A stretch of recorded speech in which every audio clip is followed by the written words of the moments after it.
ဖွာတယ်ဖွာထား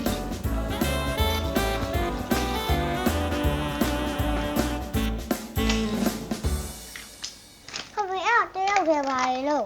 ဘာလောက်ရမှာတော့သမီးဆော့ထားတာတွေပွားနေလို့ဖေဖေတိန်းနေတာလေမတိန်းလို့ရှိရင်သမီးမေမေအဲ့ဒါအိမ်လျှောက်တယ်ဆိုရတာဖေဖေစူအောင်ပါ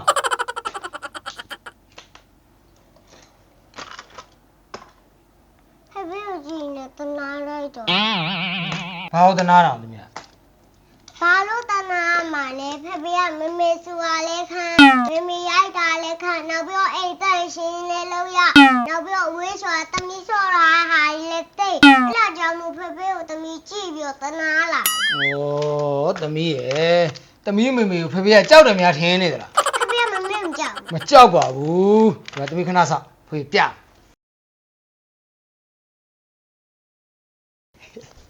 ဒီမှာတွေ့လားကပတ်